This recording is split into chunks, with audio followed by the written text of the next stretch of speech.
All right, welcome back to the Daily Carry Podcast. We've got a big one today, episode number 10. 0010. Okay, yeah, 0010. We are in episode 10, and we've broke double digits. We broke double digits. This is a milestone episode for us here. Any doubters out there can be laid to rest. We have got 10 episodes. What are you going to say now? We're excited to continue the conversation today, and we've got something very exciting coming up this week. Yep. This Saturday. It is Tuesday as we're recording this right now. Tuesday morning, beautiful day outside, and it is nice and weather conditioned in here in the Rock Jiu-Jitsu team. And downstairs in the lobby right now, we have a good amount of lumber that we're about to start assembling to become a life-size cross. Yep. Because on Saturday, we're going to be doing the very first ever Carry Your Cross Challenge. We're going to carry an actual life-size cross all the way to the top of Castle Rock. Castle Rock, for those who may not know, is a local landmark here in Castle Rock, Colorado. It's basically a huge rock on top of a pretty decent-sized hill. Yep. And it's going to be a good hike. And we've already got some guys on the team and some other guys that we've spoken to that are really excited about this, and I am incredibly excited about this. I think this is going to be incredible. Yeah, it's also for those from not around here, up on top of that hill are two things right now. There's an American flag, and there's a big star, and every year in November, the town sets off fireworks and lights off that star. It's kind of the celebration of Christmas is coming, and it's a season of thing, but it draws tens of thousands of residents down to look up at the top of that. So I think it's a great place to take the cross up to. I think so too. And I, even just with speaking with the few people that we've spoken to, everybody seems super excited about it. I think that overall, the energy behind it just seems like something that's going to be a really good thing for the community as a whole. It's a good challenge. We can get out, we can do a Murph, we can get out, we can do a ruck challenge, and that's great. We can go run a marathon. All those things are good, but this is kind of combining physicality with spirituality. It's a nice way to have this bold stand for our faith where we can have this physical expression, this outward expression where we demonstrate our faith without any reservations. It's funny because I was just going to ask you if somebody came up to you and said, "Why are you doing this?" and you just answered it. So there you go. I don't even need to ask the question now. Well, to further expound upon the question there is, I mean, as I've kind of started to post it a little bit and get it out there, I've been kind of trying to answer that question myself because, of course, that has been a question that's been asked a couple of times from people. Why? Yeah. Why are you doing this? Well, why not? I think is actually the better question. Is we should challenge ourselves as Christians. We should have things like this that we're able to come together and have the same mentality, the same goal, and just glorify Christ. Yep. Remember what he did for us and take on a physical challenge that's not going to be the easiest thing in the world, but we're going to do it anyways, and we're going to make the commitment to get that thing all the way to the top. And so here's the thing. If you're interested in surrounding yourself with people that are willing to get shoulder to shoulder with you and be iron that sharpens iron, and be people who are surrounding themselves with a cause, with a purpose, and that is to make sure that we're there for each other, Right. and we're upholding what's most important, and that is our faith, then this is what I think this is all about. It's Right. getting people together for a cause, for a reason that it really doesn't matter where you attend church, doesn't matter what denomination you say you are, for the most part. It's just we're carrying a cross to the top of Castle Rock. Mm-hmm. It's a physical demonstration of faith. It's a challenge, and it is in every way that I think about it and look at it, I'm just really excited to see how it pans out. Right. I think it's going to be awesome. I agree. Somebody asked me, and they said, "What does it mean to you?" And I said, it's like when I grab my wife's hand and walk with her and just hold her hand in public. Maybe we went to an ice cream shop outside on a boardwalk, and we're just walking and holding hands. That display of love, that display of her and I matters. It's picking up your child and hugging them when they need that hug, or sometimes even when they don't. You're just saying you matter, and this to me says it matters. We have a flag up there. We're both very patriotic dudes. I love the American flag up there. I love the fact that there's a star up there because it kind of reminds me, I don't want to get cheesy, but it reminds me of the galaxies. I look out at night, and out here in Colorado, if you've ever climbed a 14er and camped out at night, man, like the star count in the world becomes really, really up close. It's really amazing just how hiking up a mile. So the stars up there, and I think carrying a cross up there is just symbolic because it really hits a lot on that image right there and what we're here for, what we're all about. And on top of it, it's been a reminder for me over the last few days. I've had multiple, when I say multiple, I've had no less than a dozen conversations, no embellishment, a dozen. I counted them up last night. I had 6 Sunday at church, and I've had 6 other individual conversations since we started this podcast, and 12 different people came up. I realize to some people living in the modern world, they're like, dude, there's like people with 1 million followers. Cool. But I had 12 personal conversations where people came up and said, I was listening to an episode and man, this hit me so much so that, and it was one of them was a gal and took it back to his husband. And then he came up to me and said, I can't believe she brought this to me. This is exactly what I've been going through. Thank you for you guys for talking about it. And then I had one, Greg McLaughlin, who he said, you can use my name today. Old retired Marine who just is just one of the coolest dudes ever. He says, his wife says he's got it on so loud in the background, it goes through the whole house. She goes, all I hear is Micah's voice. And so, but it's meant a lot to have these people come forth because I think it's very timely for what in part we're going to talk about today. There's a lot of people asking, why? And I think there's a lot of people also asking why in life. Like, why is this happening to me? What is going on? There's a lot of fear out there. There's a lot of anxiety. So anyway, I'm excited about it Saturday. I really am. I didn't know, sorry. I did not know when you initially said it, what you wanted to do. And then when you explained it, I'm like, oh, that'll be super cool. We'll bring some dudes out. It's actually fallen on a much deeper meaning for me as time went on. When I first heard it, I was like, oh yeah, I want to be a part of that. That sounds epic. And then it was like, oh, wait a second. This is really about what we're talking about. This is an everyday carry. Yeah. I think that's a big reason why I was already excited about it whenever the thought even popped into my head, hey, we should do this thing, Carry Your Cross Challenge. I was excited about it then, but definitely with the podcast and how we've been talking about the daily carry and denying ourselves, picking up our cross daily, that's definitely leading up to a lot more excitement going into this. Right. And you're right. With these conversations, it's been incredible, and it's humbling, and it is also encouraging all at the same time to hear feedback from people saying that the podcast meant something to them, that it helped them with what they were going through, and that's incredible because I explained it. Somebody asked me really what the intent, what the goal is with the podcast, and I said, well, you've heard the scripture, iron sharpens iron, right? Yeah. Well, I said, that's the whole point of the podcast is me and Micah, we're iron sharpening iron. And when we get on the podcast, we're having conversations that otherwise we'd be having anyways.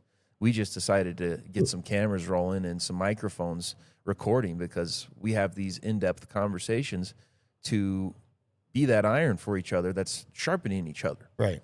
And it's only kind of taken it to an extra layer of depth and meaning to be able to record it and share it, and hopefully and it's done its thing. I mean, people are being impacted by it from what it sounds like in a positive way, which is incredible to see. And that's all the motivation in the world that you and I would have ever needed because when we started this thing, you and I were just totally on the same page.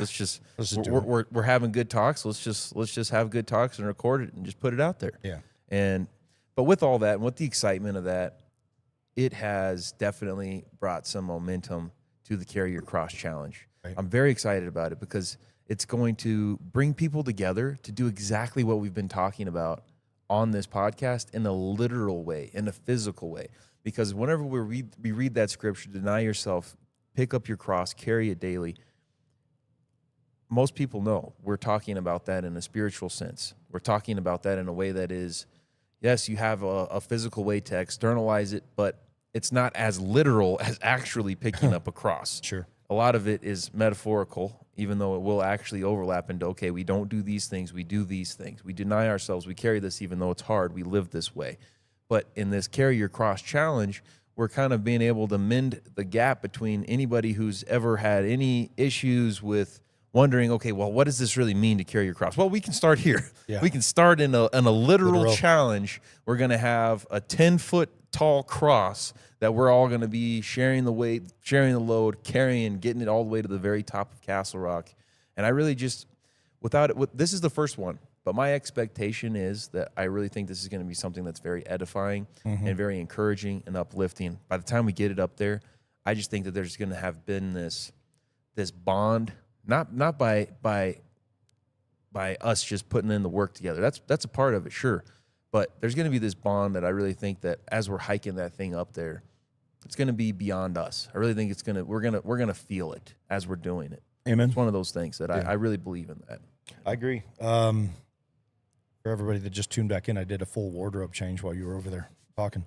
I had my hoodie on this morning. On the Jeep drive in, it's great at 6 a.m. when the wind is a little cool, but I got in here, it's hot. Yeah, I agree. Everything you just said, I think you kind of summed up my thoughts, so I'm not going to regurgitate all that, but I'm looking forward to it. I'm excited about it, and I'm really excited to see where it eventually goes. I will say somebody said to me a couple days ago, they're like, well, you're going to have, one of these kind of like doubter deals, but I hate to say it, but the consummate negative person. And they looked at me and said, oh, you're going to have 4 people show up. I'm cool. It's probably going to be the right 4 then. And amen. At the end of the day, my belief and my faith is that Jesus walked this planet with 12 dudes. And, here we are thousands of years later. So if I'm assembling a team, be it tactical, if I'm assembling a team, be it an op that we're getting ready to do, I don't take 1,000 guys. I take the right 6. I take the right 10. I take so anyway, point is, here's the thing. I hope we have 500, but I also don't care. You and me both, because no doubt it's going to be a challenge. It's going to be, it's a heavy cross. We're building a life-size cross, but for the listeners, the level of commitment is very important to understand. I really feel that this is something that God put on my heart, and I'm passionate about it. Mm-hmm. If I showed up and I'm the only one there, I'm hauling that cross to the top of Castle Rock. Right. And I can say the same about Micah, just because I know that is how Micah would have his commitments and carry those out. He would, if he was the only one to show up, he would do it. And that is the integrity that we're called to have as Christians, as men. Even if nobody else shows up, even if nobody else is watching, we do what we know we're supposed to do. We deny ourselves. We carry our cross. But I'm thankful that at least I know, even if this doubter was right, it'll at least be me and Micah. Yeah. We'll be there. We'll carry the cross. But I know for sure we've got a solid commitment from a lot of people on the Rock Jiu-Jitsu team, a lot of people from the Bible study, a lot of people from the coffee shop that have just heard about it, seen the post. There's a lot of people that they sound like they're really excited about it, and they've committed to be there. Now, you and I both know sometimes people can commit to be there and then kind of bail last minute. So we'll see what happens. Yeah. But I am very excited because no matter what, Saturday morning, a cross is going to get hiked up all the way to the top of Castle Rock for the very first time that I'm aware of. Yeah. And I think it's going to be amazing. Yeah, it'd be cool. So, on that note, when somebody asks why, we've explained it. I've had a few dealings in the last week. One family related. My wife had to fly out on a matter. Just got back.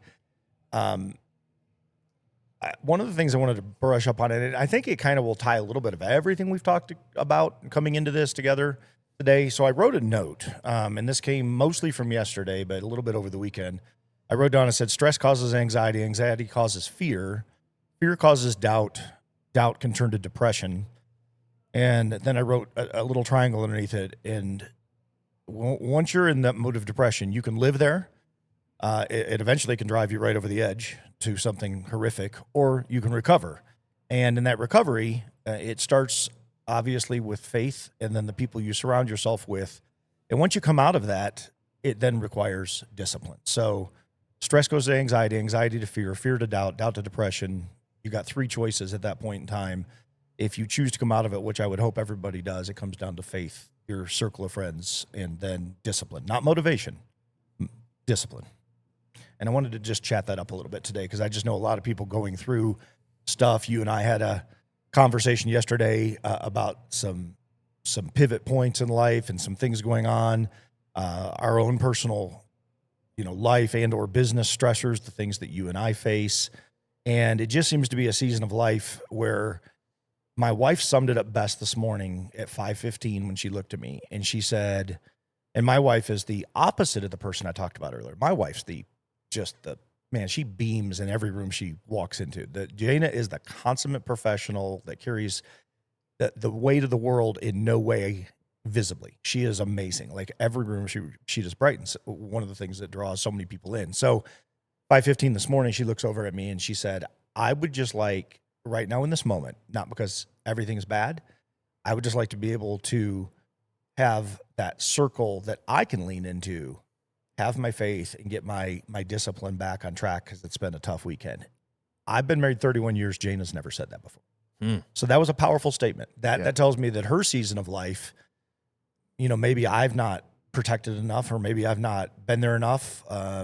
Maybe I've been too busy. I don't know. We haven't had a 2.0 on that, nor was there anything directed at me. It was more of I think it was everything she went through this weekend. But what's funny and really hard at the same time is I bet I had a similar conversation this weekend on top of all the good conversations I had about the podcast and the Carry the Cross and the other things are coming up. I must have had equal amount of conversations over the past week with people that were pretty much in that triangle right there, and they were stagnant and they were trying to get out from underneath it. And that very clearly, and all of those steps that I read off that led into it, there wasn't one of those things that wasn't mentioned by somebody. Yeah, well, I like going back to the note that you wrote. I kind of like that you put a triangle.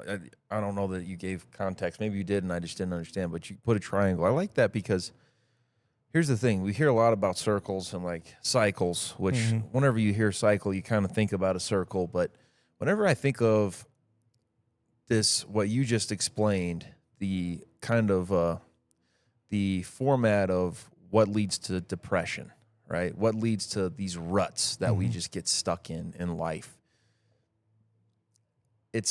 I don't think likened to a circle as much as it would be like a triangle or a square. Right. The reason is a circle would imply that it's just kind of smooth. And that's definitely not what it is. Whenever you get into these cycles, it's very jagged.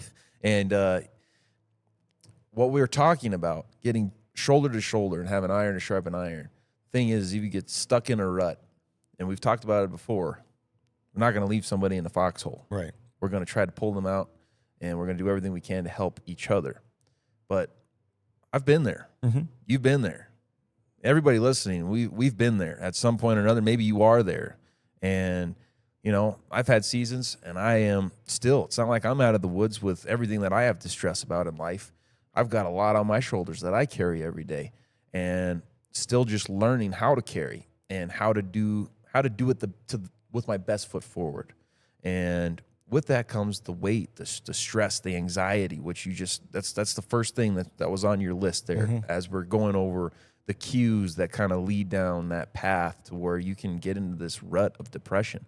Well, at a certain level, stress is healthy. We need a certain level of stress, but it's how we carry that stress and what we do with that stress. If we find ourselves at the bottom of the barrel and we're stuck in that rut, a lot of times we need help getting out of there, because rather than it being this smooth circle, and this was just something that I just immediately thought of whenever you said triangle, is, the cycle of going through these things in life is usually pretty rough. It's not by any means smooth. So that's one of the thoughts that I had whenever you were just sharing that. I don't know why you put the triangle on there. What was the triangle in there for? Because 3 has always been a very important number.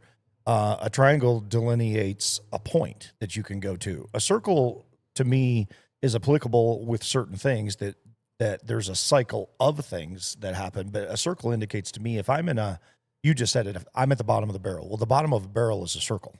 It goes round and round and round and round. If you don't ever get off the bottom of that barrel, you're just going to live there.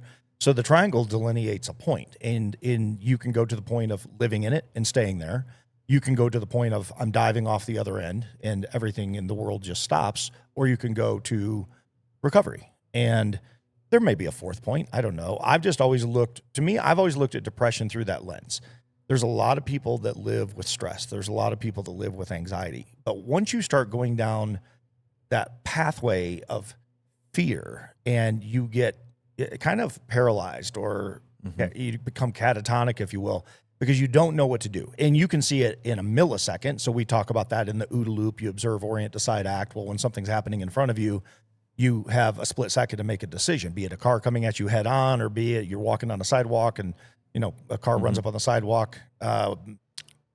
You have a violent attack or something that comes at you very, very fast. Anything that causes a reaction, causes you to think, you can get stuck. You can get stuck in that moment in a second, or you can get stuck in the pendulum swing. You can get stuck in life for decades and never get out from underneath it. And I have walked that journey with people. I've walked that journey personally. There may be highs and lows and pits and valleys, but you just stay stuck in that same problem or something connected to that problem. So to me, when I said that, once you get past the triangle, you have a choice. If you're going to go to recovery, to me, it's about who you surround yourself with. And that's where a circle does come in, because that circle of friends then surrounds you. They come in to where smooths it out. Yeah. You've made the decision to go to this point of recovery, right? In the triangle. I'm not going to go to the death side, and I'm not going to live in the stagnant side. I'm going to go over here and recover. Then I do bring in that circle, and I surround myself with gifted people, talented people, friends, people that I lean into. But the center point of that circle, right, if there's a dot in the middle, is my faith. It's God. It's where I'm going to live. I'm going to live there, but I'm going to surround myself with people that are going to hold me to account and edify me and uplift me. They're not going to sugarcoat it. They're not going to come in and, oh, you got this. I'm not talking about rah people. I'm talking about people that will walk that journey and get you, one, out of the foxhole quickly, and then two, back onto a road where you need to recover. And that's my wife's entire premise of her business for 31 years is in her private practice. So I've learned a little bit from her, for sure, and I've learned a little bit of having to walk my own personal journeys, and I've learned some things from picking people up, and I've learned myself from bootstrapping it myself, because I can bootstrap it, and I can get motivated, but at the end, the reason I wrote discipline down is because first I got to go to faith, and I got to go to that circle of people to hold me, and then I got to stay disciplined after. Because if I just go to motivation is like, yeah, you got this, and then tomorrow's like, it's like January 1st, December 31st, you signed up for your workout classes. Yeah. And January 1st, you're like, oh, I got this. And then January 15th, half the class leaves. And by March, you're like, what the heck happened? Well, what happened is if 50 people signed up and 15 are left, you got 15 really, really dedicated people that surrounded themselves with the right people. Yeah. And that's why they say in jiu-jitsu, white belt is the hardest belt to get, because nobody seldom begins, right? So that's the triangle analogy laid out in an explanation. I hope that made sense. Yeah, that made perfect sense. And for those who don't know, if you're tuning in for the first time, Micah's wife, Jana, is, when he says 31 years as is it therapist or psychiatrist or psychologist? She's a licensed professional counselor. Yeah, that does EMDR. And I was 3 for 3 strikes. You were all over it. So her degree is psychology. Okay. And she specializes in child, family, and then PTSD through EMDR work. She's one of the few certified. Just to add context there, in case anybody's tuning in, because you made reference to her 31 years and gleaning from it, and the context of speaking to some of this stuff. But you said a word in there that I don't think I've heard. At least if I've heard it before, it's probably been a long time, and I'm trying to make sure that I know what it means. You said OODA loop. Oh, sorry. That really caught my attention. OODA loop. What is that? So OODA loop was developed by a fighter pilot, and it stands for OODA. So it's observe, orient, decide, act. And back in the day when dogfighting was happening, the premise was you get behind the other plane and you follow them around, and hopefully you can tactically take them down. What this fighter pilot came up with is you're observing what's going to happen, you're orienting to it, you're making a decision to take action. But he took it a step further. As opposed to just chasing the plane around, you make a different decision and you reorient. So every time they make a movement, you make a counter movement, and then that's where the dog fighting skill comes in. We use it in self-defense. We use it in the tactical world. Your OODA is always going. So the way I would describe it for the everyday person, have it make sense, your OODA is going off all the time. You just have now applied a term to it. So when you're driving down the road, you're observing hopefully you're observing every vehicle coming at you going the other direction. people on a sidewalk, the line on the roadway, potholes, whatever it may be, and you see that car drifting over into your lane, you are reorienting. So you were oriented to drive down the roadway. Now you got to reorient to either swerve or hit the brakes or do whatever you need to do, but you have to make a decision to take action. And if you get stuck in paralysis by analysis, you're just going to sit there and get run into head on. So your OODA is always going. Your OODA could be going in the kitchen. You're like, I'm deciding what to eat. You open up the fridge, you look, and you go, oh, I think I want that. And then you look over here and you reorient to what's on the other side. You go, ooh, I want that. And then that's your decision. So you said observe, orient, Decide, act. Yeah. Okay, so OODA. The reason that it really caught my attention is because it's actually in your hand too. But my wife owns a coffee shop right next door. It's called OODA Lolly Coffee. Yeah. So you said OODA Loop. I was like, whoa, wait a second. Maybe I should open a coffee shop right next to my wife's, call it OODA Loop. So I'm just joking. I would never go in That would be- competition with- I would get blown out of the water. You would, she'd kill you. The one other thing on the OODA, so the observe, orient, decide, act actually is a circle. So when you said circle earlier, this is where an applicable circle comes in. Gotcha. So your OODA is always going. You're always observing. It's just what decision and action are you going to take? And it goes to the simplest format of to walk. I mean, you're walking across a parking lot and there's an obstruction in the middle of the parking yard. You're making a decision to go right. So the point is this fighter pilot just came up with a term and then, put 4 different actionable steps, if you will. Very that are cool. on there. Yeah. Very cool. The OODA loop. It's just always looping. Yeah. It's always going. Yeah. Really applicable to everything we're talking about right now. That's yeah. awesome. Well, and it's definitely applicable up here on this because it's always happening here. Uh-huh. Yeah. No On the doubt. daily carry. Yeah. Observe, orient, decide, act. I love that. I love that. And that just the OODA, that just fits right into the branding we got going on. It does. over here. Yeah. We got to figure out how to implement that into some of our programs here at the Rock Jiu-Jitsu team, and then slide the OODA Lolly Coffee logo in there, We but have do. the different spelling. OODA. So I've got you've been in here, Nancy, one of our brown belt, my friend, your friend, gals that teaches and instructs here, wears a T-shirt all the time, and clearly you have not seen it. I must not. She has an OODA loop, but it's done in the Fruit Loop logo. So when you first look at it, it looks like she's wearing a Fruit Loops T-shirt, but I've seen that, it but I says- just thought it said Fruit Loops. no, exactly, but it says I guess OODA I got a Loop. little dyslexia or Yeah, something. It says like that. OODA loop. OODA Loop. Yeah. That's cool. Yeah. I like that. Yeah. That makes sense.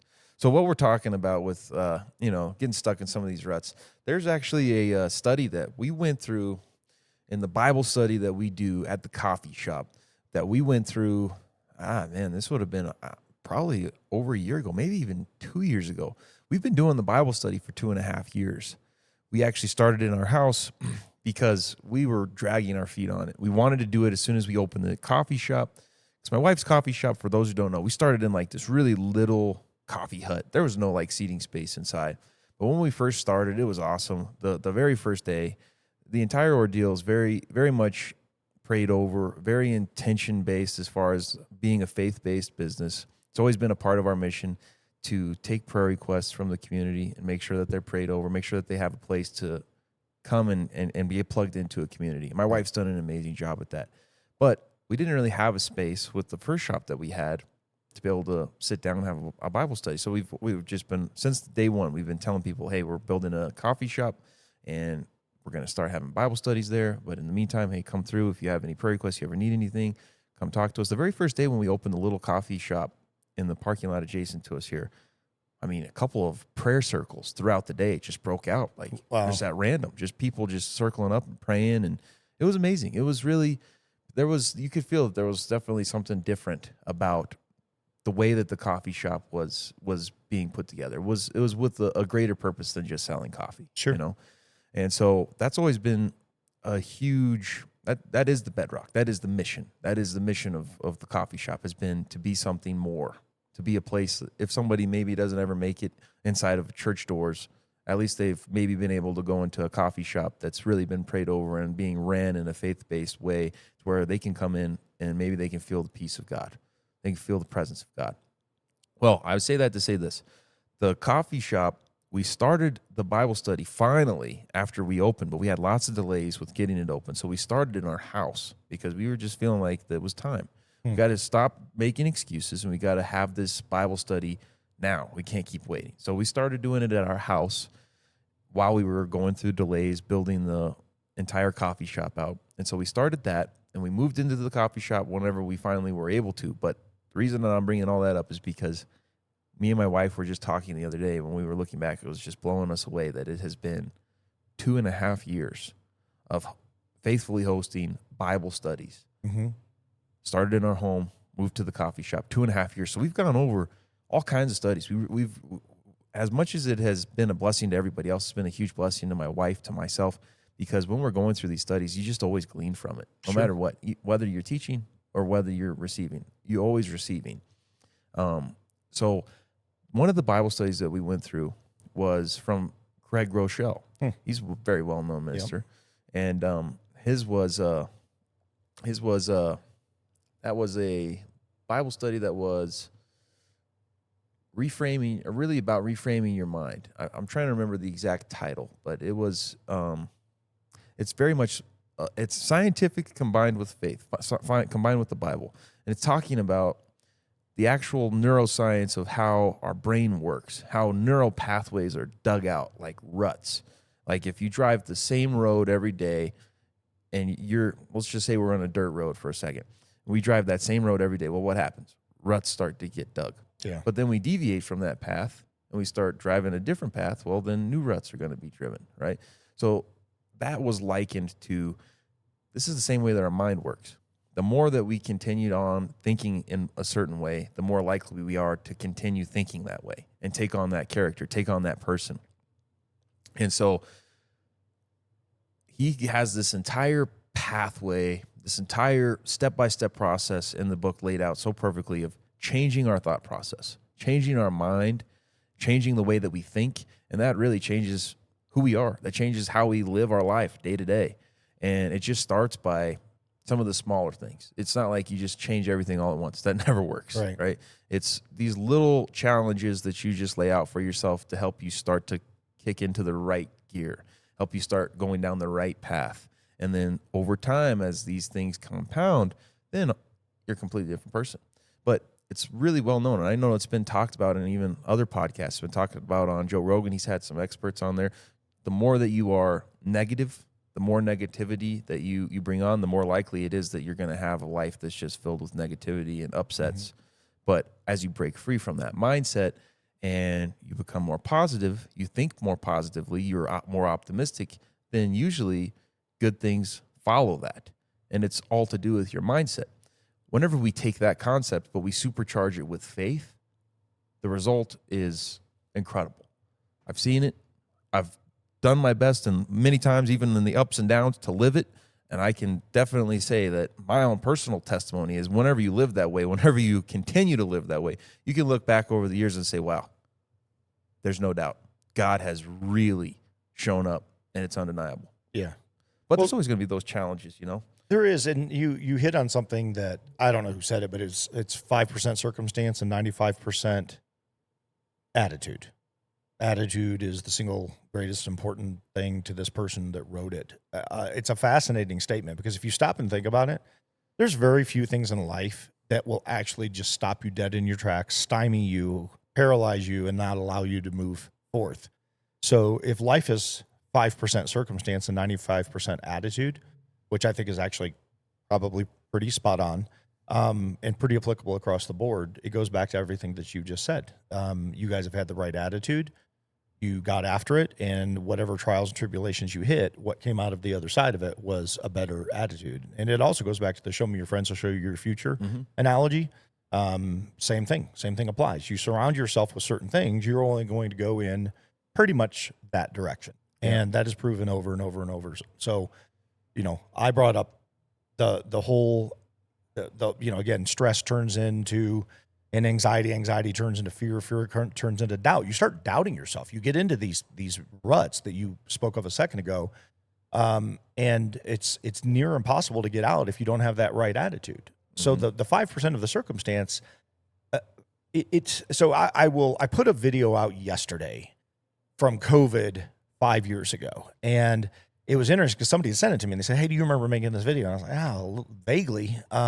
It was 3 days before I got really sick. And then I was down for like 17. And I mean, it was near death kind of deal. I just refused to go to the hospital. I put the video out for one purpose only. I didn't know what I had at the time. So I got it before it was popular. I had COVIDed like long before they were even calling it COVID. It was like the Corona something or other. I got super sick, didn't know what I had. I look back 5 years ago. I remember crawling this much. Is very clear to me. Jana would come in, spray. She was funny. She would mask up, gown up, and spray herself with Lysol because nobody knew. When I say Lysol, I mean like our clothes. She'd walk into the room, slide like a bowl of soup into the room, and then leave. Like, this is my wife. I'm pinned up in a master bedroom. I soaked my side, go into the shower. I'd cover myself with a wet sheet or a blanket, and I'd crawl on the floor. So I'd keep moving because I knew as a medic, I knew if I stopped something bad, I already knew something was bad inside of me, but I knew if I stopped, I was going to be in trouble. So I had to stay the mission. I had a battle plan if a buddy was going to bring over a couple 500 mLs for IVs if I got to the point of such dehydration. But I say all of that to say this. When he sent me that video, I'd forgot I'd made that video. This was right before COVID really got me. And I was on death's door, 106 fever for a couple days. I felt my body cooking, just constantly wrapping in cold. I look back now and it's like, whatever. It's so funny, the perspective of at the time, it seemed like I thought I was going to die. And I did. I genuinely thought this is it. But I didn't have a fear of death. It was like more just the pain that I was in. It was excruciating. When I look back now at some of the things that have happened after COVID, and I go, those were way harder to get through than that physical ailment that I was in, even though it had just literally and figuratively sucked the life out of me. I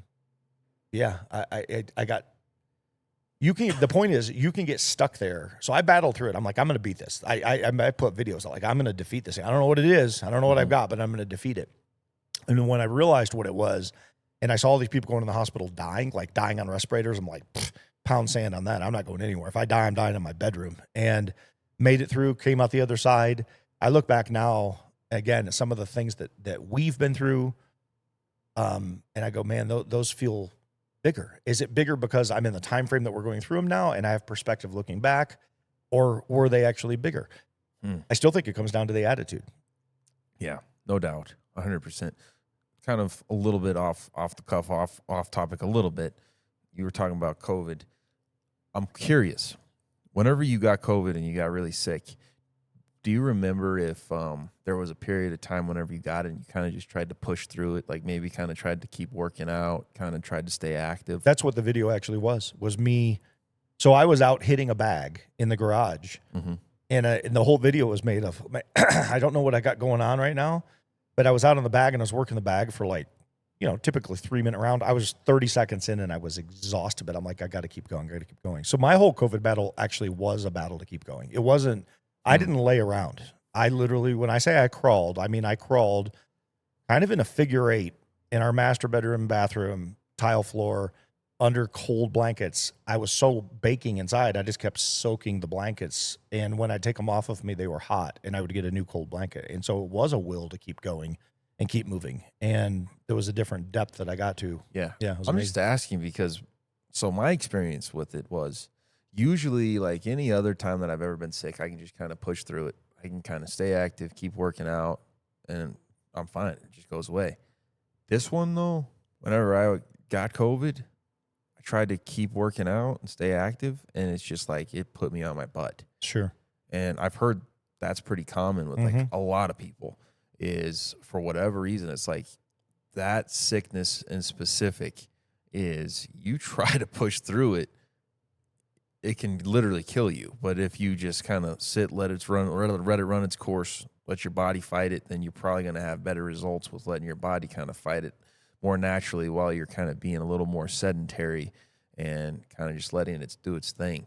I recently just caught whatever I caught, and it was after we did that gauntlet at the JWI Open whenever I went with all 5 belts in 5 minutes. Oh, I was so exhausted. I haven't even released the footage, haven't even really talked about that. But that feeling after that, I caught something and it feels like I'm still like I've had a little bit of a dry cough even to now, even this morning, just whenever I wake up, usually before bed. And it makes me think that was probably similar to whatever COVID. I mean, people can say there's different strains going on. I don't really know. I haven't really kept up with it anymore. I don't think a lot of people have, as far as like different variants or whatever. But it makes me think that the last time that I felt like something was just like lingering and trying to just like, take me out was COVID. So this probably was what that was, which would have been right after the JWI Open. But it feels like the JWI Open, whenever I kind of overexerted, it's like it kind of opened up, maybe lowered the immune system a little bit too much, or maybe even just inhaled some, I don't know, fluid or whatever, because I had runner's lung real bad after. But that's just why I thought to ask that question, is because for whatever reason, COVID seems to be that sickness that just puts people on their butt. Well, it put me on my back, and it was the worst thing that I've ever been through physically. But that being said, the reason I brought it up is I could have chosen to live in fear. I could have gotten, paralyzed by analysis. I could have sat there and stressed through it. And what I chose, and I'm not saying it worked for her, but what I chose was I'm going straight to recovery. Like I'm going to battle this thing, whatever it is. Jana had a couple people, checking in on me and bringing things over. But at the end of the day, when I came out of it on the other side, the whole analogy was given that when I look backwards 5 years ago now, it doesn't even seem like it was really a big deal.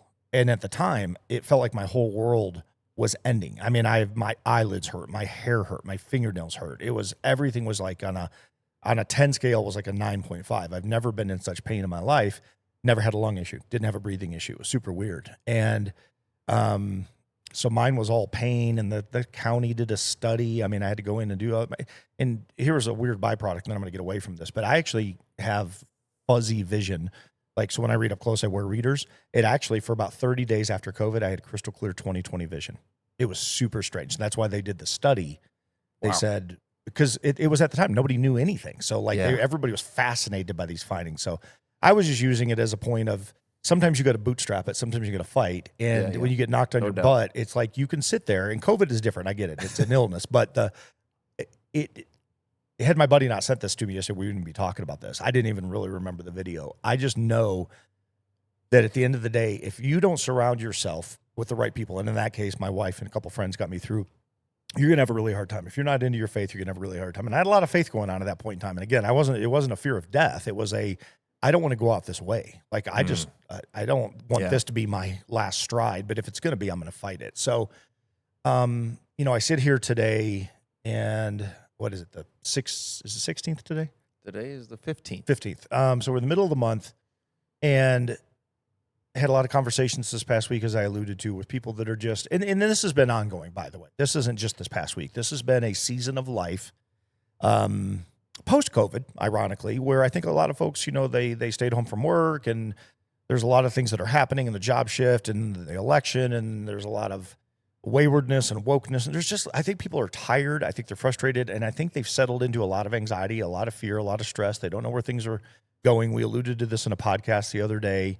They're seeing big time news reports come out right now of things that seem like a softball pitch to handle, and it's been made a mess, and on and on and on and on. And I think it creates that point to when you get to that triangle, it's like, well, I can sit here and struggle with this with everything else I got going on in life, or I can find a way through it. And that's why we're doing the Carry Your Cross Challenge, because carrying the cross up the hill isn't going to solve all my problems Saturday. Carrying the cross up the hill is making a statement. It's making a statement internally to me, is making one to you.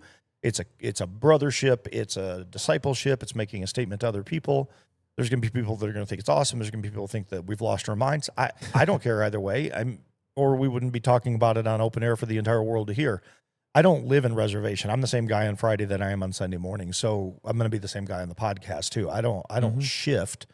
I'm not I'm not pulling the wool over anybody's eyes. This is me. So, we're challenge, not paid actors. We're not paid actors, believe it or not. If I was, maybe unfortunately, maybe fortunately, I don't know. If I was, I would be, no. I think we're just at a point in a season in 2025 in USA, America right now, where we just have an incredible amount of questions and frustration, and again, anxiety and unknowns. And yet, as we said the other day, we have unlimited information and technology. And I don't think that in this case helps. I think it overwhelms. I think it just keeps adding. As much as we're developing and we're thinking, oh, we're streamlining, sometimes Sometimes you just got to get out in the water, in the canoe, and row. And sometimes you just Yeah. got to get out in the backcountry and backpack and turn the world off to find out, it's just you and God and your brain, and see where things go. Yeah, no doubt. And I mean, to that, and on that same kind of vein is something that we didn't really get into on the last episode that I kind of had the thought go through my head. For those who don't know, I am a real estate professional. I have been for several years, and I can speak to some things. I'll never act like I know absolutely everything, because I'm still learning, as everybody should be. But I think that for a lot of people, there were these big economic promises. We got into a lot of broken promises. We got into, hidden secrets, and we got into the Epstein stuff and JFK files. But there's a pretty big issue as well right now that I really believe that a lot of people thought that with the turn of the new administration, the Trump administration was going to get in there and really make the economy better, make there be a relief kind of quickly. And I don't know that we are 100% not headed in that direction. I believe that they're hopefully making some good decisions that are going to eventually have the feedback that the consumers, the citizens, we'll be able to actually feel a relief. But I know from conversations with many other professionals, and not even just professionals, but just regular people with different jobs outside of real estate that don't even follow this stuff. A lot of people are struggling financially right now. It's not a real great landscape in America. There is still pretty high gas prices. There is still really high interest rates. And, with the things going on with the tariffs and all that, I don't really understand a whole lot of that. I kind of have done what I can to try to research and try to make myself understand it, but it still just doesn't feel like that there's been any trickle down to where regular folks feel any type of a relief. I think that they were expecting that by now. I mean, he's been in office now 7 months. Where's the relief? And the thing is this, because you can look, you have to be able to understand that there is a lot that they can do, but there's also at some point there's only so much that they can do. Why? Because this country is kind of set up a little oddly with the Federal Reserve. It's called the Federal Reserve, but it's actually not even attached to the government at all. It's not government run. It's independent from the government. So there's been a lot of real estate professionals that have called for the resignation of Jerome Powell and his refusal to do anything with the interest rates. The real estate landscape right now, we're in pretty shaky territory. Sure. I mean, it's not like that there's just been this huge crash, but there's definitely a lot of red lights. There's a lot of what's the word that I'm looking for? There's a lot of alarms going off that this could be pretty bad if there's not a change. Yeah. And we've definitely seen a huge slowdown in some markets. We've seen there be some decreasing prices. I mean, a lot of builders are just slashing prices, adding tons of incentives, trying to move inventory. It's not a good situation for the real estate market right now with the interest rates. Now that we had a couple of decreases last year, but then this year with the it definitely tracks with the change of administration. There's not been any more decreases yet. With the other administration, obviously they had the hikes, but then toward the end they tried to decrease it. Now, say what you want, but I don't think that this stuff is not related. I really have to believe that toward the end, you know how it is. Toward the end, we're going through this election cycle. They definitely want to try to make it look better than it is. And they want to try to be like, hey, we're heading in the right direction. Vote for us. Look, interest rates are coming down. The economy's getting better, this, that, and the other. And then we have the turn of the administration with the election result going for the Trump administration. And I really think that there's probably got to be this lack of cooperation with people who just don't agree with Trump and his policies and his administration. I think that there would be an incentive. Obviously, we've seen it. We've seen the incentive for people just on one side of the aisle trying to just destroy Donald Trump, whether it's in the courtroom or personally or whatever. But definitely there would be a lot of people motivated to try to make it look like his administration is very unsuccessful and he's not carrying out any of these promises. So as far as the tariffs go, I don't have the insight to really be able to speak to all the intricacies involved there. I do know to some level they can be good. I do know to some level they can be bad. But I think that what Donald Trump is proven and nobody can dispute is he is a very good businessman. And if he runs the country like he's running a business, which we've talked about, Elon, I was very excited and optimistic for Elon to be involved as well because he's a sound businessman. And what he's been about is we can't run the country in a deficit or else we're gonna get bankrupt. So if we keep going in this direction where we keep passing these bills, keep increasing the debt, it's just like any business. We keep running in a deficit, we're gonna go bankrupt. I'm saying that to say Jerome Powell, since Trump administration has turned, there hasn't been any more interest rate cuts at all. Interest rates is absolutely where everyday American people are going to feel this relief. The interest rates is what ties pretty much everything to where we feel like there's more breathing room.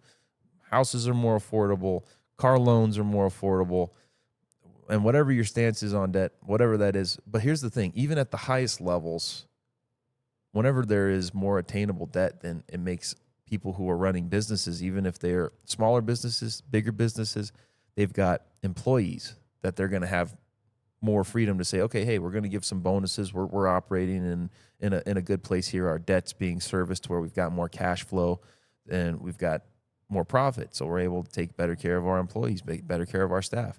It's all tied to the interest rates. And I mean, the interest rates as well as the gas prices, but I really think that the gas prices, something that hasn't been talked about enough, is in our country and everywhere, diesel is a byproduct of gas.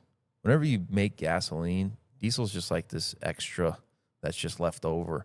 And so like, what do we do with it? And then they realized that they could use it to run heavy machinery equipment. And then it started being that diesel is what we pretty much run the entire country and the entire world on. And there's been a lot of people lobbying against diesel, even against gas, but really heavily against diesel.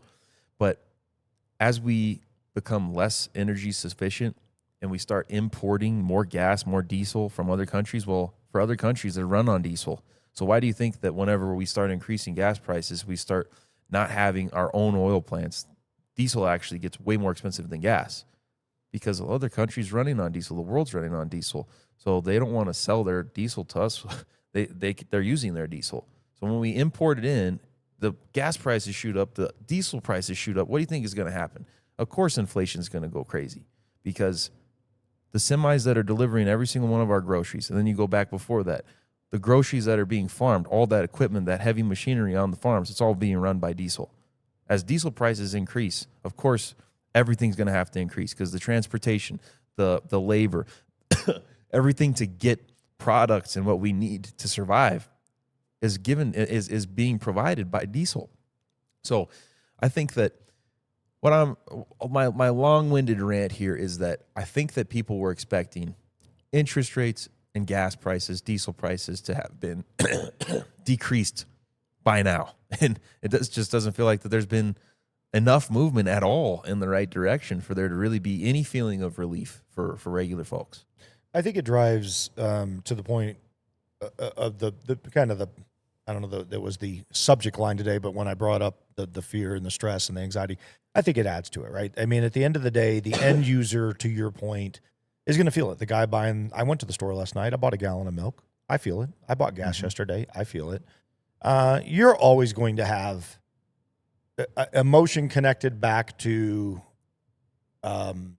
infrastructure development, back to the housing market, back to the financial market. There's predictors. This is why you see the NASDAQ jump every single time some crazy thing happens on the other side of the world. So I read something the other day. I want to circle back to the beginning of what you said. We talked about Epstein and JFK and whatnot, and why haven't they released the files and all of that. I said somewhere in that last podcast that I think Trump is playing fifth dimensional chess. There's something inside me that says there's something bigger. And so I read something yesterday, and then I watched a video. It was fascinating. It was actually a human trafficking prevention expert. So this guy has rescued as many or more than anybody on the planet. This is his deal. And he came out and said, the reason you're not going to see the Epstein files ever is leverage. Right now, he said they're unequivocally real. They're without a doubt. There's all sorts of names abroad, not just in America, but all over the world, big names. If you go put that leader in jail for pedophilia, you go arrest that, that whoever in the other country, you name drop him, it comes out, he admits it. You put him in jail, that leverage with that country goes away. In other words, you got a list and you could dangle that list over somebody's head and you can say to that other country, hey, you're going to play nice with finances. You're going to play nice with tariffs. You're going to play nice with trade. America's tired of getting run over. And oh, by the way, we've got this dirty little secret. And when he first said it, the first thing that hit me is from my law enforcement world is that sounds like taking a hostage. It sounds like somebody grabbed somebody off the street, put a gun to their head and said, hey, you either give me money or something bad really is going to happen. I can't get away from that thought in my head, but I can also see from a tactic standpoint, it's actually masterful. Because if you got a bunch of people on there that are true power players abroad, they would be terrified of what would come out. I mean, we have seen this over and over and over. When something bad happens, people end their own lives. They jump off bridges. I mean, there are people that have been literally billionaires. Just, that's it. I'm done. Because they know the secret's coming out. And when push comes to shove, I can't get past, I want to be very clear, I can't get past the victims in this, and I can't get past the kids. I can't. At whatever the cost or leverage from one country to another or one figurehead to another. But from a tactics standpoint, I actually do understand it because you are leveraging something. And it was a very interesting take on a much bigger problem that we have going on right now. And it's the sad world that we live in. I think everybody and their brother wants to see the list. People want to know the JFK thing. They want to see Diddy go to jail. They want to see this. I want to see the victims have prosecutorial ability, and I want to see them have recovery ability. That to me, as a previous victim as a kid that went on for 2 years, do I want to see that? Oh, every fiber in my being wants to see that. But I'm also a realist from the standpoint of why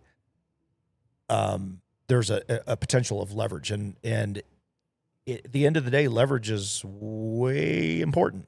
I mean, it's important in jiu-jitsu, and it's important in the real world, and it's important in every decision that you make. You're leveraging something at some point. So I thought it was a very interesting take that he had, and it wasn't something that I had fully delved into. And then the more I dug into it, the more I found this actually tactically does make sense.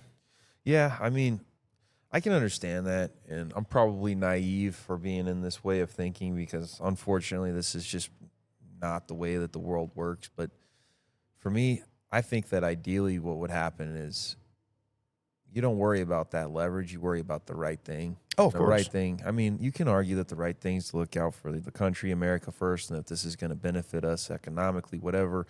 You got a lot of decisions there, but I really think that the bigger picture is if we were to prosecute any of those people, even if they're leaders of countries, whatever it may be, then maybe there's somebody that's able to replace them that for sure, that would do a better job and not have those dirty secrets and not be running things that way. But here's the thing, that's definitely probably a pretty naive way of thinking about this, because whoever replaces is probably going to end up having the capability of being just as bad as who was before. But are we going to let that potential of negativity keep us from doing the right thing, or should we just try to do the right thing and hope that other people respect and see that the right thing's being done? So then that serves as a warning for anybody next. Don't operate this way. Right. Do not live your life this way. There's consequences for these actions. And we're not just going to hide it and bribe you and let you just live your merry little life and keep running things business as usual just because we're going to be able to get some kind of economic gain or military gain, whatever it may be. We're going to do the right thing, because I think that statement, maybe it's naive, maybe it's not, but I think that statement, if we made that statement, I think that it would definitely send some good shockwaves just around the world. Yeah. So to be clear, I want to let me clarify. This is 100%. I'm all in 100% in, like, angry in on the prosecution side. There should be That's first, second, third, fourth. On a list of 10, it's the first 9. I only brought this up because the guy that was espousing to this, he was saying we are a very naive culture to think that is not the tactic that is being used on everything. So he said, this is front and center right now, and a lot of people want answers. He said, so I'm using it as an answer. But he goes, that leverage point happens in everything.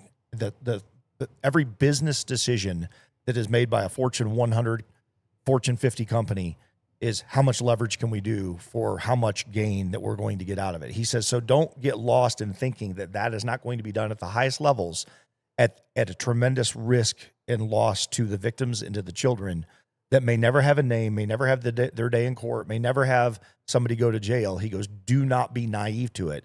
And it hit me in a way that I was like, man, I can actually see why people think that way, because they think leverage. I'm going to not only get away, I'm going to dangle this thing out in front of you and we're going to hold it over your head. And we're in pretty tumultuous times right now. So if they are indeed playing fifth dimensional chess and that's the tactic, it's not that I agree with the tactic, it's that I was trying to wrap my head around it, because I don't want to be, when we go in an op and we go to kick in the door, we do as much pre-op as we can. We do, how much do we know about this person? Where are we going? What do we have?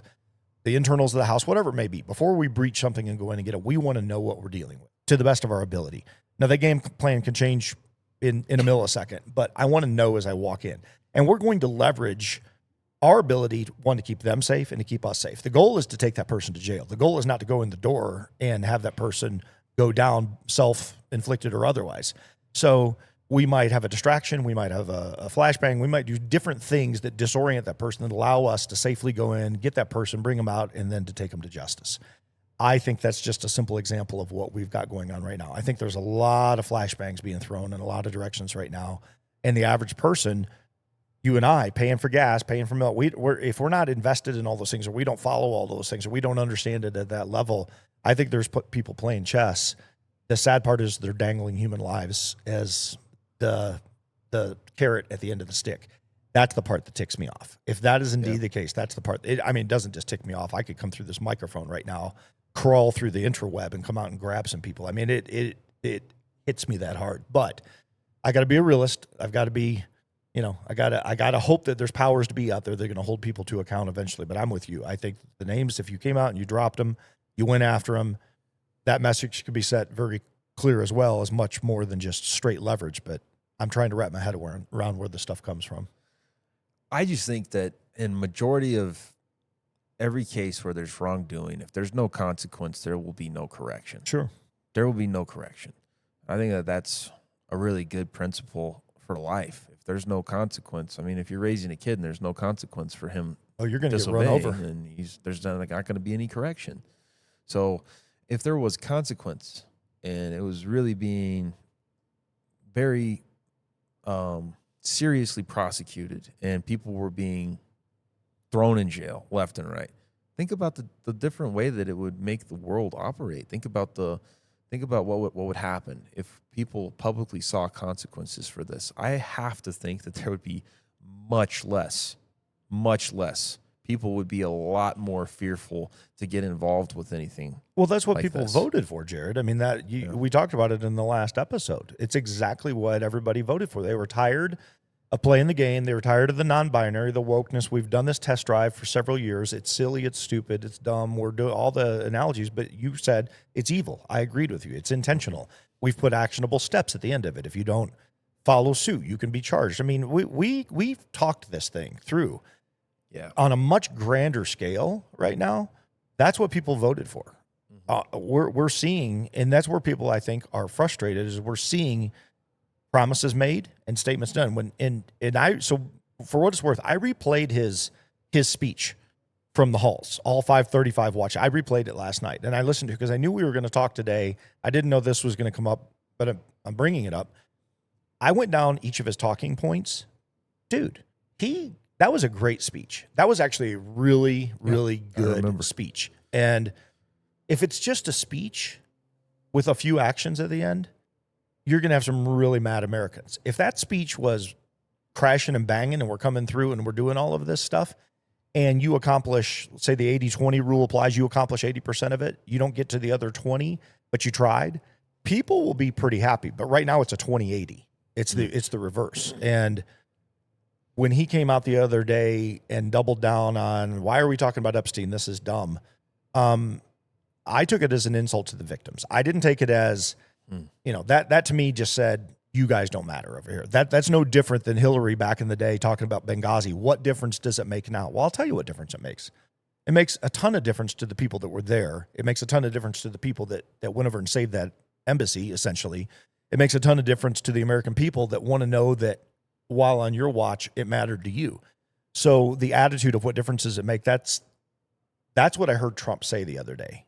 And that really bothered me because I thought, man, again, I've said it multiple times now. If I'm a family and my kid's missing, I'm thinking about a lot of things, but I'm listening to that statement. And you better have a really, really, really good explanation for that statement because what you said is dumb. I mean, and that's hard. There's been so many strikes at workplaces. I mean, even the local Safeway right here, they've had a strike for the employees. I don't know if it's still going on, but I know it went on for a while. Yeah. I pulled in there because I forgot it was going. I was just going to try to grab some water bottles before we had the tournament. And they're outside and they're striking. I was like, oh, I guess I got to go to 7-Eleven. It was the next closest place that had flat water bottles. But I'm saying that to say I really like that people are asking the question. There's got to be a way that if we as a country united on this at least one thing, surely no matter which side you're on, we could all agree what happened on the Epstein Island was evil and people should be held to account. There should be prosecution. There should be people put in jail. People should be punished for their crimes. If we could agree on that, we could, to a level, go on strike to where he doesn't have an option. Because if the only question that's ever asked at every single press conference is Epstein files, JFK files, and that is the only thing. Sure. And that is they're not going to have any other option.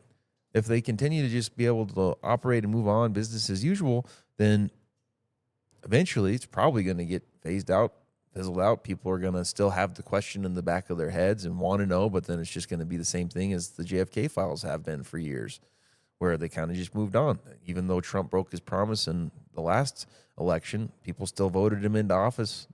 Not the last election, the last time that he was elected, and then people still voted him into office for a second term, even though he broke that promise for the JFK files being released in his first term.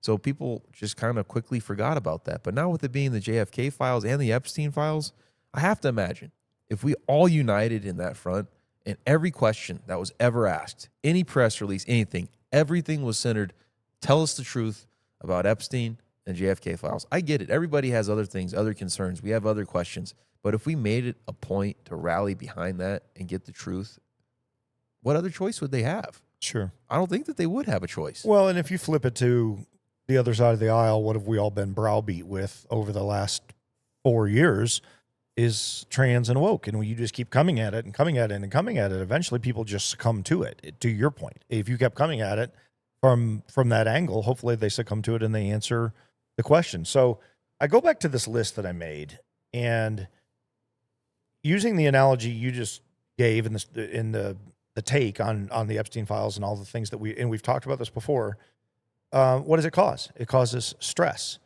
It causes anxiety because people they want to know if their elected officials are going to take care of them. They're going to follow through on promises. You're duty bound. Then when it doesn't happen, it goes to fear. And then fear causes what? Doubt. And that's what we're sitting here talking about. We're talking about doubt right now. And doubt eventually leads to some form of, well, this sucks. It's never going to get any better. Now I'm depressed. I'm not enjoying life. Now I'm in this constant rut where everything that I feel, and I'm using everything as an all-inclusive word, feel like everything was supposed to be better. Well, everything's not. Mm-hmm. Well, that isn't necessarily true. Some things can be better and some things not, but it feels like everything, right? So now you have this feeling that surrounds you. And then you get into that triangle and you're either living in, I'm just stagnant and I'm stuck here, or you know what? Pound sand, I'm done. And how many people have jumped off that proverbial bridge because of finances? Yeah. May not have anything else in life, but they hit it, or they're scared. They haven't shared with their wife. And, I don't know how many of these cases I hear about, or I've worked a handful of these things where the family, the first thing that happens in this is they look at you, I don't understand what happened. It's like the happiest guy in the world. And we just came home and then you dig and you start your investigation. You find out the guy's upside down by $700,000 and he's overpromised and underdelivered and he can't meet it. And now he just gives up. He just gives up. And he could have had amazing kids. He could have had an amazing wife. He could have had an amazing circle of friends and just on and on and on and on. But that one thing, there was something in the tipping scale. And I think right now our country, I'll use an analogy with something I grew up as a kid. They don't have them anymore. We're teeter-totters. And a teeter-totter back in life, if you don't know what it is, look it up. But the bottom line is one person sits on the end of a board and one sits on the other. And in the middle, there's a pivot point. Well, the whole goal when I was a kid, I don't know about anybody else, was to bounce somebody off the other side of the teeter-totter. That was always the thing. Now it's designed to go up and down and, you can have your fun and one person springs up and then the other person springs and you're riding. But we always took it as boys. We always took it to the next level. I was always trying to throw somebody off the other side. And I think we're on a big teeter-totter right now in this country. We got the left side and the right side politically. We got people hurt and lost. We have some successful people. And it's like we're in this balance. And pretty soon, it ultimately is going to all come crashing down. You're going to get the other person on that teeter-totter, the side of the teeter-totter that you're not prepared for. And bam, you're going to go flying off. And cheesy analogy maybe, but at the end of the day, that teeter-totter is a pivot point. And right now we're pivoting on a lot of things. There's a lot of things that can happen. They could go wayward very, very quick. Yeah, no doubt. I have to go back to what we were talking about with where we are as the American people here in the country, the boots on the ground, how we're feeling, how it's affecting us. And I can speak to my own situation. I've had other people that have come and shared their stress, which we've talked about. Stress leads to anxiety, leads to fear, leads to doubt, leads to depression. Well, there's a lot of people that are struggling, a lot of people that were hoping for relief by now. It's like for a majority of the Biden administration, people were just surviving anyways, and then we were hoping. Our hope was finally we'll get this new administration, things are going to get better. And I'm not saying that they won't get better, but so far there hasn't been this relief that I think a lot of people were hoping for. And hopefully it still happens. But what I can tell you is over the past 5 years now, it has been nothing but an absolute grind. Not for just people that I know, but for me personally, for my wife, for our family, for our businesses. Nothing has come easy. Everything has been, you gotta stick to it, and you gotta just not give up. And that's where I'll just get personal on the entire topic for a second, because I want to be able to give some depth, not all depth. But I can tell you that over the past 5 years, my wife and I have gone through failed business partnerships, not just failed, but toxic business partnerships that have failed. And we've been through contractors that have they could care less what happened to us, to our businesses, delays, price gouging, you name it, not even handling bills properly, double billing, double charging, just shady stuff that we've just walked through, gone through, lawsuits, you name it, we've been through it in the past 4 to 5 years. And when I tell you points of feeling exactly what we've been talking about, where it's that exact cycle of going from being stressed to anxious to worrying, doubting, and then there's the depression that sets in. I can tell you, I don't know the number of sleepless nights that I've had over the past 5 years. I don't know. Right. I've laid flat on my face in my closet trying to keep my wife at peace while she's sleeping in the bedroom. Sure. And just told God, what do I do? Right. I don't know how we're going to make it through this. I don't know how we're going to weather this storm. And that is a process that has just been this. It's not like it's just gone away all at once at any point. There's been every single time I've felt myself get to that point. I put it in God's hands. I get back up. I say, okay, I'm going to do what I can do today. I'm going to do everything that I can do to make it to where today counts and tomorrow hopefully is better than today. Right. And God has provided time after time. We wouldn't be sitting here if he hadn't. But I can tell you that none of this has come easy. And none of it is easy even to this day, even right now, even as we operate. It's not easy at all. There has not been this relief. So I'm right there with anybody else who's out there that is feeling like, man, this is a struggle. It is, where's the relief? Sure. Where's the light at the end of this tunnel? Because it feels like it's been nothing but survival for the past several years. I'm right there. I'm still there.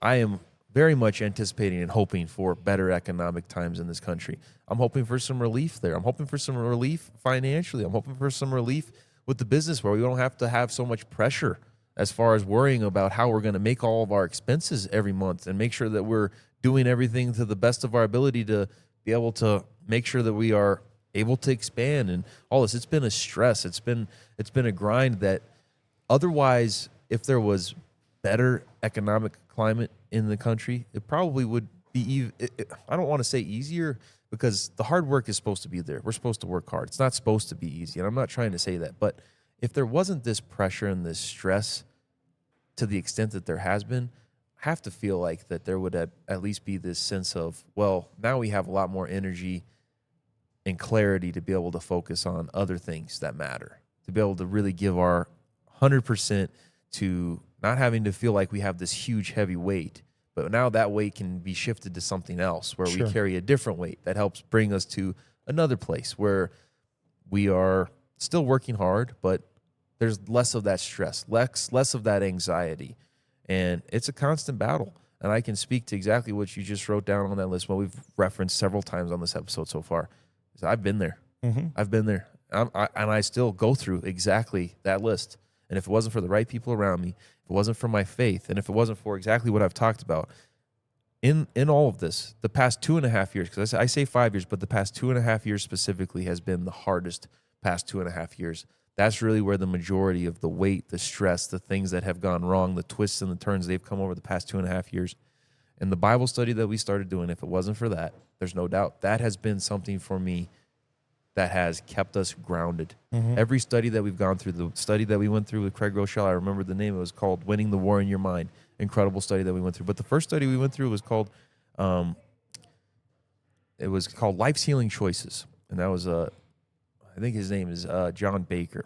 And that was Rick Warren. Rick Warren and John Baker worked together. We went through Life's Healing Choices. We went through that. We're going through a book right now. It's called The Habit Blueprint. These Bible studies have continued to be something that is a consistent way for us to get that recharge, to get that reset, to have that sharpening, to where we're able to stay grounded in our faith. That Bible study, no doubt, 2.5 years, it's helped us stay the course. Yeah. That, along with God sending the right people into our lives to help us stay encouraged, you being one of them. Other people listening to the show, you know who you are. Sure. God sent the right people, and he's definitely provided in his time. And it's a matter of turning all of what we've just talked about on that stress, the stress on that list, the stress leading to anxiety and doubt. Really, I think that that doubt part kind of being right there in the middle is really important to kind of unpack, because that doubt is really what's going to determine whether you continue downward or you start going back upward on that list. If we can stop it at the doubt, then we can start climbing our way back up to where we're feeling the stress, but it's okay. We're healthy. We're able to handle it, manage it. That doubt is somewhere that God does not want us to operate. He doesn't want us to have a spirit of fear. That's scripture. God's not given us a spirit of fear, but of a sound mind. Right. And that's what God wants. So as we surround ourselves with these people that are the right kind of people, and as we have these things in our lives, like Bible study, church, whether it's just your personal devotion, waking up, reading the Bible, as we fill our lives with those things, that's what really, I believe, is going to be what helps us be able to manage this cycle to where we don't always feel that where we're bottomed out and we're just in that rut of depression where it's just like, how is this ever going to work out? Right. You have to be able to fill it with faith, with the right people. And I'll circle it back to the Carry Your Cross Challenge, because really that's coming up this Saturday. And if you are interested in surrounding yourself with a group of people who will push you to be the best version of yourself, and then you'll have a turn to turn around and be able to push them and help them to be the best versions of themselves, then be there at the Carry Your Cross Challenge, because that's what it's all about. So you unpacked a lot, and if I think there's some context to throw into this real quick. So if you're sitting out there and you're listening to this and you're like, well, man, Jared just dumped his whole world on us and he's telling us about all this stuff. But, 30 minutes ago, you're talking about, oh, my wife and the coffee shop is awesome and we got this team. Yeah, that's because both of those things are real. And that is, I feel that people genuinely, and I want to thank you for your vulnerability, because a lot of dudes aren't going to do that. We live in a world right now, and I'm just going to say it at whatever the cost is. I think we've kind of gotten into we've demasculated, if that's a word. We've lost the ability to be strong leaders and strong men, and at the same time be vulnerable and share with a circle of dudes around you that you lean into, which I think is very, very important. So you just opened up and shared with the world some very personal struggles that you've got. I can almost visualize you laying face down on that. If a dude hasn't been there, then he's not been broken, in my opinion. I mean, if you've not been on your hands and knees, maybe you're just better at dealing with things in life than I am. I don't know. But there's a couple times that circumstances have floored me. Number one, cancer with my wife. I can tell you when I got the news that day, I handled it like a champ, man. I mean, I gamed it. I bootstrapped it. I was there. I was her rock as she was getting the news and the tears and everything that was happening. But in the back of my mind, I had all those emotions and feelings going on. But I'm like, no, this is the moment where I've got to ask very specific questions to the oncologist, and I've got to be level-headed in my thinking. And it was weeks later before the collapse happened with me internally. And so you can have a lot of really great things happening in life and get knocked down, or you can have a lot of really bad things happening in life and get picked up. And I think it comes down to that statement earlier. It's 5% circumstance and 95% attitude. I think you have a great attitude, and people need to understand that your work ethic is very, very strong. I don't know too many dudes that are your age with your work ethic, to be honest. I really don't, especially in today's modern culture. I might have known more back in the day when I was your age with guys that I was surrounded with, but perspective at 56, I can look backwards now, but I can also compare to where we're at. So I have perception now. And I think a lot of people are seeing that. And that adds to that fear and that stress because they realize our world is less caring, more detached, less hardworking, more me. I said yesterday, so my wife had a really long weekend, family, and she has, again, an amazing attitude, but it's a pretty rough situation right now with her mom and dad. And they're up there in age, and they're just, we're all there at some point. We're making tough life choices for our parents is really what it comes down to. So Janie gets home. I'm working yesterday, and I said, I've got a half hour.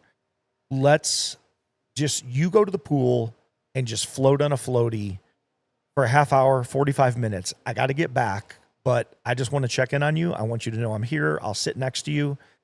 We got to the pool, and Jana, I'm telling you, within 2 minutes. Now, here's the short of the short. Jana also got multiple canceled flights. Couldn't get out of Dallas. Ended up sleeping on the floor in the Dallas airport and having to take a United flight the next morning. So for 6 hours, she was in there on concrete, and it was a long night. Not a woe was me. It was just a long night. So she was tired. We get to the pool, and within 5 minutes of her getting on that floaty, dude, she's lights out. She is she is in zombie land, zonked out. And I just look over at it, and I'm smiling. I'm watching, and she is sawing logs. She's done, man. She's smoked. She's cooked. She's done. And all I could think was happy thoughts. I'm like, my bride is getting some rest right now, some much-needed rest. Out of the corner of my eye, over to the left, there's a gal, and I'd put her in her late 20s probably. The picture that I will paint, and I'm doing this for a reason, the picture I will paint is I'm sitting here, and it wasn't so much I focused in on it, she just caught my attention. She was doing like these almost like glamour shots, like selfies, and she was taking pictures of herself. I don't know who she was sending them to, but it was very apparent that she was taking pictures, and there was a older couple next to her that looked over me and kind of rolled their eyes a little bit. There's a lot of vanity, and that is what I'm getting at. And when she was done taking the picture, she got up and she walked across the pool to where the clubhouse is, I guess, go to the bathroom, whatever she was doing.